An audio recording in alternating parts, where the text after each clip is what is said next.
module system.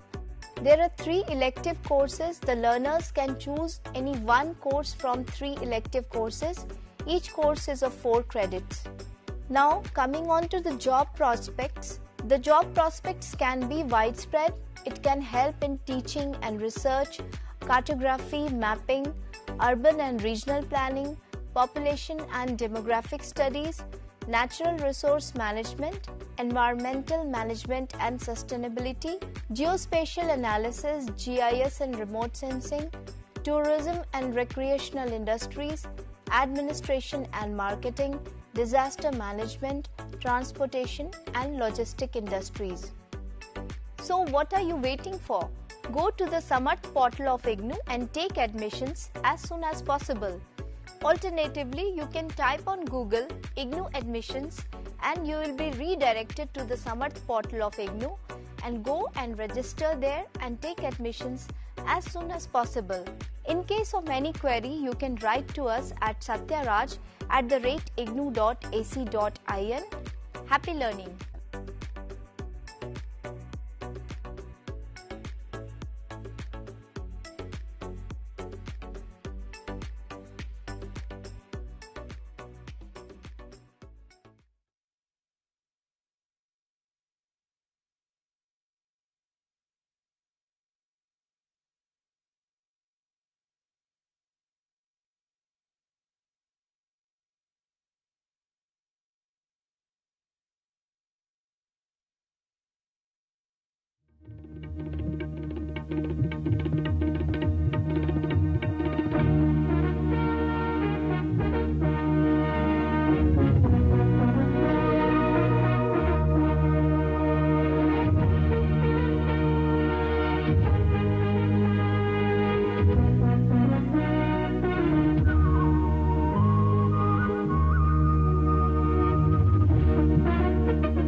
Good afternoon, viewers.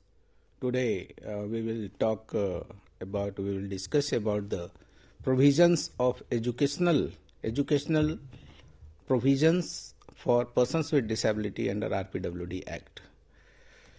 आपको पता होगा, you might be knowing that RPWD Act is a very important act for the care and cause of persons with disability, because this act is based on the right-based issues, not on the charity-based. And this act provides several aspects to persons with disability for their mainstreaming as well as for their rights. According to RPWD Act, we believe that the society has to fulfill the requirement or the need of persons with disability, not the person with disability themselves. So here because the society is fulfilling every need to every person living in the society, in the same way, it is the obligation of the society and the appropriate government and the local government that every need is to be taken into consideration for the care and cause of persons with disability. This Act, RPWD Act, its full name is Rights of Persons with Disability Act. It was passed in the 2016 by Honorable Parliament, and it was implemented from May 2017.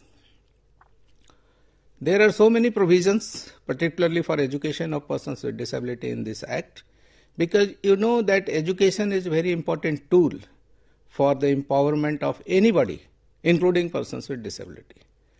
That's why we will discuss about the educational provisions of persons with disability under RPWD Act 2016. This Act has total 17 chapters and 102 sections.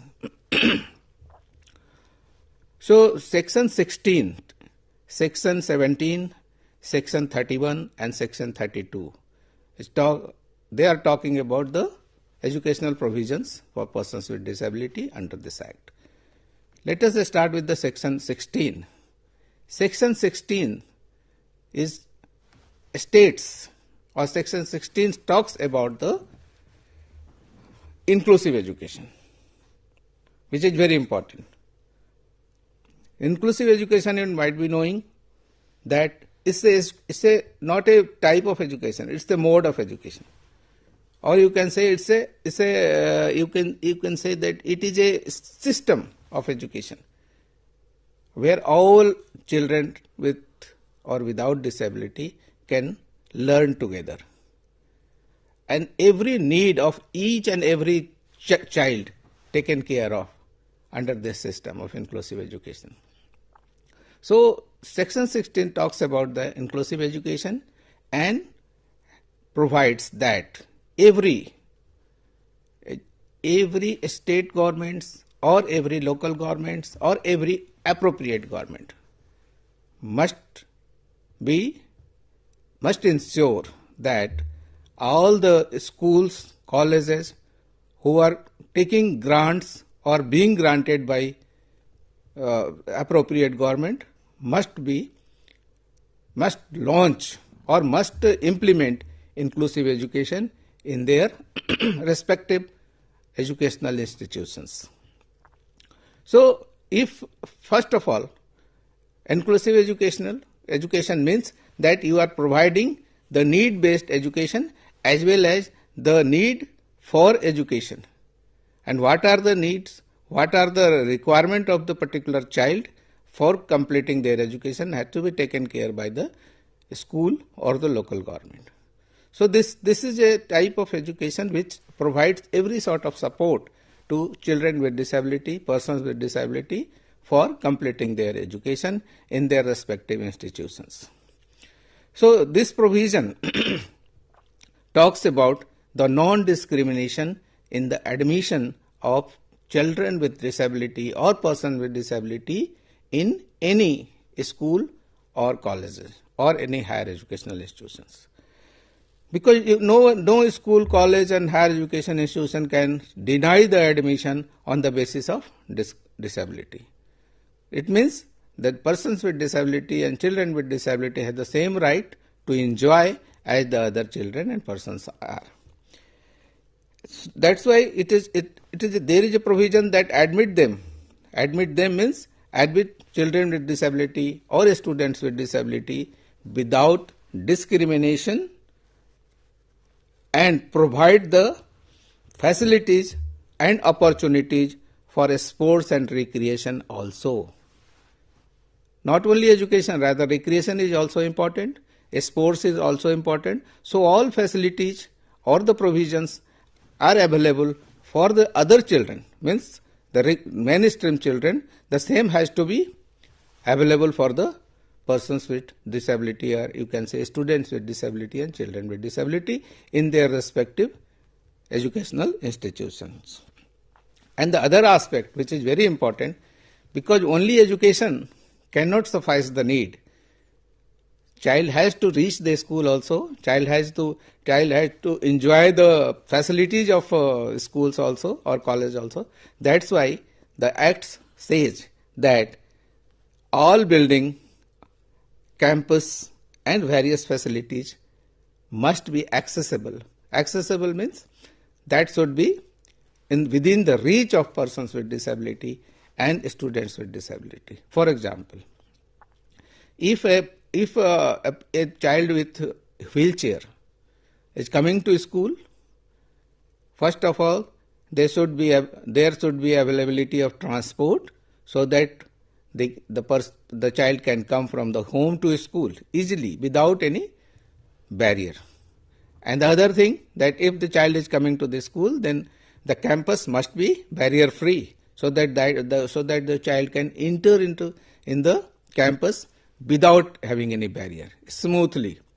And then in the classroom also, if the classroom door is not wide, that door is not wheelchair friendly, it will be difficult for the child to in the classroom.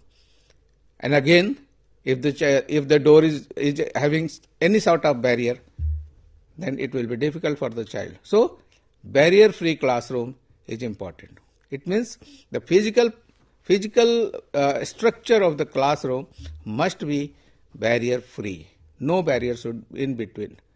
And even the teacher must be aware about the need of the child. What type of need of the child is there? Like if the child is having locomotor problem, he or she should be given place to sit in the front. If the child is having hearing problem, either moderate or mild or even severe also, the child is to be given the place to sit in the front, so that he or she can rather with the help of hearing aid, they can understand what the teacher is teaching, and they can even observe the lip reading. So front sitting is very important in the classroom. In the same way, if the child or any person with disability is having low vision, he or she should be given place in the front. So every person with disability or child with disability given place to sit in the front of the classroom. So this is one of the things which every teacher must know, so that they can also feel that we are included in the classroom, and they can make effort to understand what the teacher is teaching. In the same way, accessibility, another part of accessibility is the teacher must be aware the need of the language to the child. What type of language child is required to understand? Like if the person with a disability is having hearing problem, and he will be able to see the things what is going on, but he is not able to hear the things the teacher is teaching. In the same way, if he is given the facility of sign language, the child or the person or the students will be able to understand better through the help of sign language interpreter in the sign language. So these are the things which must be known by the teacher. I mean to say that the requirement of the child with hearing impairment, in the same way, visual impairment, there must be some material which required to be given to the child must be in the braille if the child is in demand. If the child demands about the braille material, the school or college or the higher educational institution should have facility to provide in the braille script. So all these are the things must be known by the teacher, or you can say the teacher must be able to understand the need of the child, particularly for the educational need. And another thing which is given in the RPWD Act, that is also a provision that provides reasonable accommodation according to the individual requirement. Reasonable accommodation is very important. That is a term specifically mentioned in the RPWD Act that is very important and very meaningful for the education of persons with disability and child with disability. If the child is required to get facility of a scribe in the examination hall, the appropriate government and the authorities, it is their duty, and you can say they have to ensure that child must be given or the student must be given the support of a scribe so that they can write examination, or they can write even a note for the particular students with disability. In the same way, if a child or a students required to appear in the examination with the help of computer, to the extent it is not hampering the ethics of the examination, that can be allowed. So these are the things which can be given to the child under the RPWD Act, so that the child or students could be able to appear for the examination. In the same way, if the book is available in the classroom or in the library, if it is not in the braille, if it is not in the particular language which is required for the child, then it is the duty, or you can say it is to be ensured by the authorities of the institutions, so that to provide them a reasonable accommodation in the form of book, so that the child will be able to read in a proper way. In the same way, like if a book is not available in Braille, it is our duty to provide the Braille book, or you can say the same material in the Braille. And now all these facilities are available. I think there are so many agencies which are working on this. So only need to explore the things where it is available, but it is available. And then the other provision that provide necessary support, individual or otherwise, in environment that maximize the academic and social development consistent with the goal of the inclusion. What do you mean by inclusion? What is the ultimate goal of inclusion? To provide education to the children with disability or a student with disability. So ultimate aim of inclusive education or inclusion is to provide an environment to persons with disability or students with disability, so that they can also participate in the education, or you can say learning, so that they can be able to achieve the desired goal of education as the other children, as the other students are achieving. So it's a provide, you can say the parity, or you can say that opportunity, equal opportunity to all children with disability, all persons with disability, so that they can be able to complete their education in a particular or a smooth manner. There are other disability which has to be detected by the teacher in a particular situation. Like you might be knowing that there is a disability called learning disability, and learning disability has recently accommodated, or you can say got placed in the RPWD Act, which was not in the previous Act, Persons with Disability Act.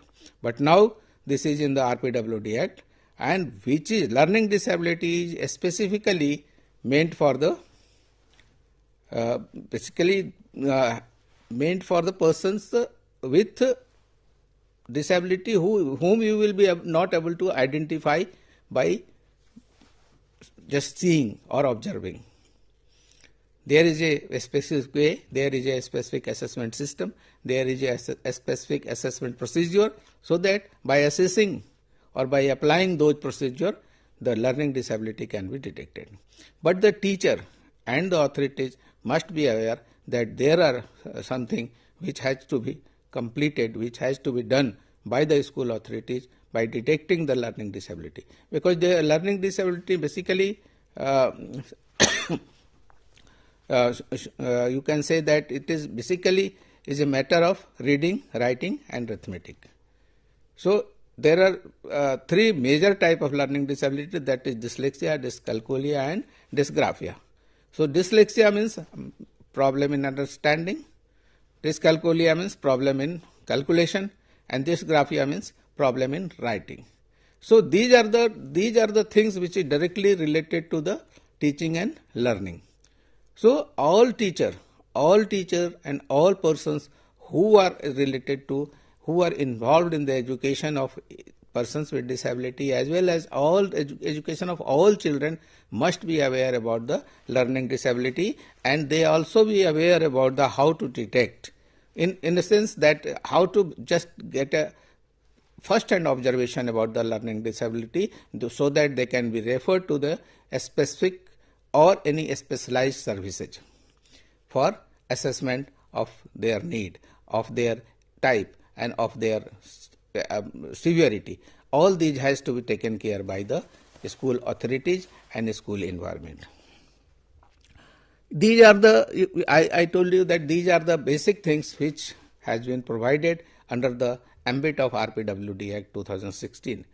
To accomplish all these provisions, the other aspect which has been taken by the provision of Act, that is a specific measures to promote and facilitate inclusive education. There must be inclusive education, this is provision, but how to accomplish that as inclusive education, that has been taken care by the Act also under section 17. Till now, we were talking about the section 16, now I am talking about the section 17 of RPWD Act.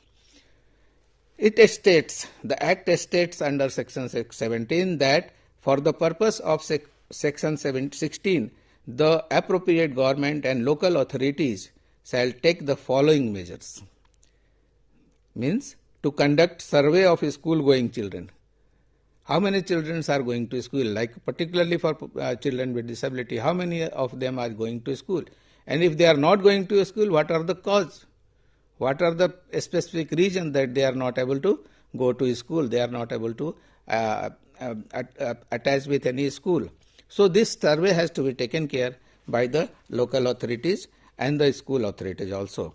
And to train the teachers, including other staff, so that they can be able to identify the disability, just observe the disability, or after observing they will be able to refer to a specific or a specialist who are registered with Rehabilitation Council of India.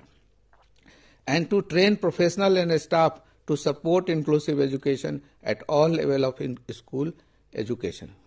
All staff must be trained so that they can be able to support the students with disability up to till they are not completing the school education, or even if they are going to college, the college authorities or college teachers, college staff must be aware about their need and support them to complete their education.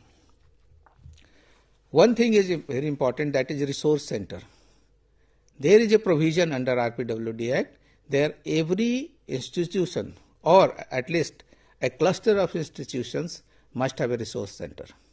Resource center means the specialist teachers are there, the special educators are there, specialist rehabilitation professionals are there, so that any child with disability or any student with disability, whether belongs to higher education, whether belongs to primary education, whether belongs to elementary education, they can be able to get the services of a specialist or rehabilitation professional, so that they can be able to at least take the measures what to do in the next step.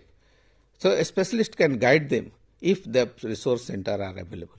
And many under Sarv Shiksha Abhiyan, so many resource center has been developed, established by the respective state government, and they are well functional.